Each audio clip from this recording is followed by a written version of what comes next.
Bismillahirrahmanirrahim. Qala mu'allif rahimahullah ta'ala, dan keluar dengan yang tiada membawa kepada kekurangan martabat mereka itu para rasul. Yang maha tinggi adalah barang yang ditegar daripadanya, seperti dusta. Tak layak rasul bersifat dengan sedemikian. Sebab rasul siapa pilih? Allah. Kalau Tuhan pilih rasul orang yang kazib, bermakna Allah Ta'ala na'udzubillah. Ya, seorang dia tak tahu pula. Maha suci Tuhan dia bersifat dengan kejahilan. Sebab dia pilih. Kita makhluk ni banyak silap pilih. Ya, pilih-pilih tak kena pilih. Yang penyamun pun dipilih. Ini tengok ni. Allah Ta'ala suci daripada dusta dan kufur dan lain. Daripada keduanya, seperti buta, sopak dan budak. Ini penyakit-penyakit yang tak elok lah. Itu semua Allah Ta'ala jadikan pada Rasul tu sifat yang boleh mendekatkan insan pada dia. Adapun bala Nabi Allah Ayyub alaihissalam dan butanya Nabi Allah Yaqub sampai tertutup mata, jadi itu datang keduanya pada kedua Nabi itu, kemudian daripada sudah mengikut sekalian umat keduanya. Datang kemudian, maknanya risalah telah selesai, dan itu tiada mengapa. Dan hanya yang mustahil pada hak Rasul itu ialah kala menyuruh ia kepada umatnya sebelum lagi mereka itu mengikut akan dia. Jadi Allah Ta'ala jaga para Rasul zahir dan batin kepada utusan yang dilantik oleh Allah Ta'ala sendiri. Atau dikata pada Nabi Ayub itu, kudil tadi itu bukannya luka, luka besar seperti dakwa oleh awam. Ya, ada orang kata luka besar lah, bergulat, itu tak ada. Itu cerita-cerita Israiliyat yang tidak ada khabar sahih. Dan pada Nabi Allah Ta'ala Yaqub pula, ya, mana terselaput biji matanya dengan tahi mata yang tadi, dengan sebab apa? Hilang anaknya Nabi Allah Yusuf alaihi salam, dan akhirnya ditemukan oleh Allah Subhanahu wa taala waliklah. Itu cerita yang panjang surah Yusuf. Dan memisalkan umpamanya karangan ini akan perkara yang harus pada hak mereka itu, ini yang harus tak ada menjejaskan martabat kerasulan, sakit, itu biasalah. Dan seumpamanya berkahwin, makan, minum, tidur dan lain. Ini semua benda yang tidak menjatuhkan martabat kerasulan. Dia berarti ada yang membawa kepada kekurangan pada martabat mereka itu yang tinggi. Itu martabat Rasul yang dilantik khas oleh Allah Ta'ala. Wallahu a'lam. Kemudian wa ammal burhan wujubus sidqihim alaihi salatu wassalam bali annahum law lam yasduq la lazimal kazib bila khabarihi ta'ala litasrikihi ta'ala bin mu'jizat an-nazilati manzilatul qawli ta'ala saraka abdi fi kulli ma yuballighu an. Kemudian ada pun dalil wajib sidik. Wajib kita i'tikadkan bahawa sidik ialah sifatun, satu sifat sabitatun mansabit li rusul alaihi wassalatu wassalam, bagi segala rasul. Maka kerana bahawasanya sekalian mereka itu jikalau tidak benar, kalau tidak ada sidik pada Rasul, nasayik lazim dusta pada khabar, bermakna Quran akan jadi satu bahan dusta. Itu mustahil, na'udzubillah. Kena membenarkan Allah Ta'ala bagi mereka itu dengan mukjizat yang diturunkan pada mereka itu, pada menepati kata Allah Ta'ala firman apa? Sadaqa abdi fi kulli ma yukan, sadaqa abdi fi kulli ma yuballighu anni. Ini bukan ayat Quran ni, tapi menepati ini. Allah Ta'ala berikan mukjizat kepada para Nabi Musa, Nabi besar, Nabi besar kita Muhammad SAW. Itu menepati manzilati qaulihi ta'ala sadaqa abdi fi kulli ma yuballighani. Telah benar hamba-Ku pada barang dia sampaikan. Babat ni mukjizat tu. Itu maksud dia. Ya. Pada manzilah mukjizat, bukan ayat tu maknanya ayat Quran tak. Itu manzilatil ayah dipanggil. Jadi dengan adanya mukjizat itu menunjukkan, mentasdikkan ia adalah Rasul yang dipilih oleh Allah Subhanahu Wa Taala. Dan mukjizat paling besar ialah Al-Quran Karim. Itu rahmat Allah Ta'ala. Orang dulu dapat lihat, orang sekarang pun dapat lihat. Ya, orang dulu dapat kekuatan dengan berpegang ber-Quran, maka umat kemudian pun nak kekuatan, naklah dipegang betul Quran. Quran 3 tanggungjawab besar. Baca dengan betul, tu kena ngaji tajwid semua. Kemudian tafsir, mengaji tafsir, mengambil penafsiran daripada ulama ahlu sunnah wal jamaah. Tapi jangan ambil ulama lain, ada Syiah pun ada, Wahabi pun ada, macam-macam. Ambil daripada ahlu sunnah wal jamaah betul. Kemudian yang ketiga tanfiz, pelaksanaan. Yang kita mengamalkan atau cara kita berpegang dengan Al-Quran. Ya, maka besar kelebihan disediakan oleh Allah Subhanahu Wa Taala. Baca Quran jangan tahu je, baca ayat kena baca kat rumah. Ya, Nabi suruh tu. Nawwir buyutakum bi qiraatil Quran. Cahayakan rumah kamu dengan bacaan Quran. Orang yang membaca Quran, rumah dia akan disinari nurul ma'ani. Ya, Tuhan akan sinarkan. Mana kalau dia tak baca, tak ada nur, gelap. Rumah yang gelap, walaupun nampak besar macam banglo rumah kan, 3 tingkat, tapi Quran tak ada, gelap rumah tu. Para wali-wali pandang gelap, zulmat. Ya. Tapi rumah dia macam pondok buruk je, Quran ada terang, nur, cahaya dia. Ya, itu pandangan kita, dan kita pakai pandangan ahli nafs, orang kafir itu tak ada pakai dan sesat. Tapi Nabi suruh tu, tapi Nabi gunakan ibarat nawwir. Nawwir mana cahayakan. Bacaan Quran tu ada nur. Ya. Cahayakan rumah kamu dengan bacaan Al-Quran. Nawwir buyutakum bi qiraatil Quran. Cahayakan rumah kamu dengan bacaan Al-Quran. Kalau rumah ada gangguan pula, baca surah Baqarah. Khatamkan 3 kali insya-Allah.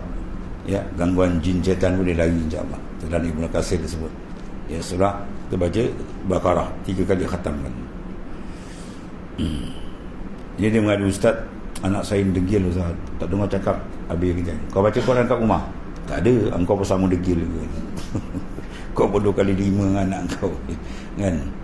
Dia kata anak degil, dia tak baca. Patut dia kena cahayakan. Bila cahaya Quran Allah Ta'ala turunkan, masya-Allah, rumah tu akan ada boleh sakinah, ketenangan, ya. Itu di antara rahmat. Banyak baca Quran. Ini dah terbaca Quran, dah macam disco, kau tabang ada bunga, lagi hantu datang. Besar setan dalam rumah, ya. Habis. Adapun burhan, makna tanda, ya, wajib Nabi telah mukjizat tu sendiri Allah Ta'ala turunkan. Dan satu lagi, bermula inilah dalil bagi segala rasul alaihi wassalatu wassalam pada dakwah mereka risalah mana kerasulan, pesuruh daripada Tuhan mereka itu, itulah mukjizat yang ada. Macam-macam lah, ya. Nabi Saleh batu terbelah tu. Tak ada benda nak minta lagi, kata keluarkan unta daripada batu. Pala batu lah keluar. Ada lepas tu dia buat hal lah. Jangan kaca, dia kaca dibunuh. Turun balak habis kan. Ya. Tongkat belah laut, masya-Allah. Kalau Rasulullah isyarat terbelah apa benda, Nabi Musa belah bawah, Nabi belah atas. Apa dia bulan itu? Syaqqal qamar bi isyaratihi. Mana terbelah kamar bulan, ya, dengan isyarat. Sebab tu saintis buat kajian, memang bulan ni pernah terbelah. Ada kesan lain gitu ni. Itu dibelah oleh Rasulullah sallallahu alaihi wasallam. Apa nak lagi, banyak mana mukjizat ni hebat-hebat, pokok oleh bercakap, ya. Yang satu lagi hebat lagi, cerita Bani Salim tadi. Bani Salim, satu orang tu dikejar, ditangkap apa biawak pasir dak. Tiba-tiba dia dekat dengan Rasulullah punya halaqah ilmu, mana Rasulullah tengah beri nasihat sahabat kita sekira. Kemudian dia cuik kawan tu capu tu. Dia kata, itulah Rasulullah, inilah orang yang paling aku benci dia. Dia marah tu cukup kan. Sekejap lagi dia jumpa Rasulullah SAW. Ya. Mana dalil kata kau Rasul itu? Biawak dalam karung kau tu, Nabi kata. Dia pun buka biawak tu bangun tuan, berucap. Ya, aku menyaksikan bahawa engkau adalah Rasul Allah Ta'ala, dan bahagia selamat orang yang mengikut engkau. Berpusing terus, itu juga dia mengucap. Daripada tadi dia maki Nabi, dia kata snap terus dia mengucap asyhadu an la ilaha illallah wa annaka rasulullah. Dia pun start kuda dia, snap dia pergi peluk. Dia pergi balik, jumpa kaum ni, jumpa kat taman ni. Kalau kita taman ni kan, sekat jalan ni rupanya dekat dalam 1,000 orang bala tentera Bani Salim menghalakan serangan, nak serang kat Nabi SAW. Dia pun stop aja, dia pun ceritakan, tukar niat habis. Habis semua masuk Islam lagi. Kalau kita satu taman ni kali. So, ada cerita Bani Salim, ada mukjizat Rasulullah SAW, binatang tu berucap, bangun berucap, memberikan penyaksian tentang kerasulan Rasulullah SAW. Bertukar tu, pum, 360 darjah dia pusing. Daripada hati dia tadi yang sangat benci, terus bertukar dan beriman. Itu kerja Allah SWT. Hakikat dia semua amrullah, urusan Allah Ta'ala, memberi bantuan kepada insan yang paling dikasihi dari Rasulullah SAW.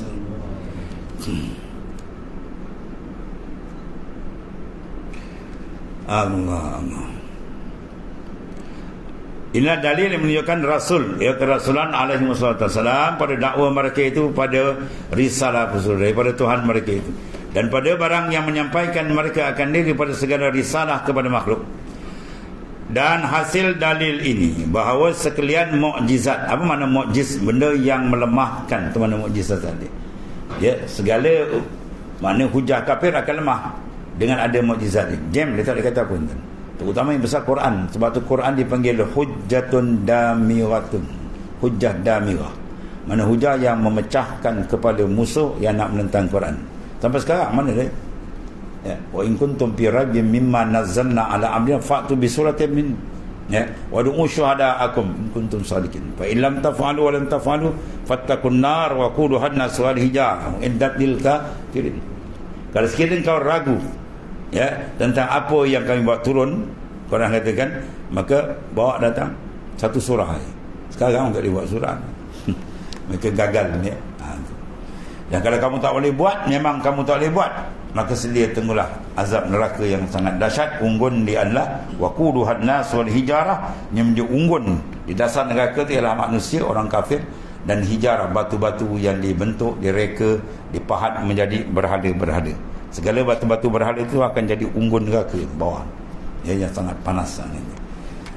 Sebab hujah, makna hujah yang paling hebat ialah Al-Quranul Karim ya. Abdullah bin Salam seorang pakar bahasa. Bila dibuka Quran tu dia beriman.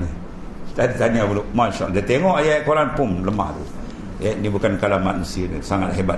Sebab kalau kita mengaji bahasa Arab, kita tengok Quran, Masya Allah ya, cukup dahsyat ketinggian balaghah itu. Habis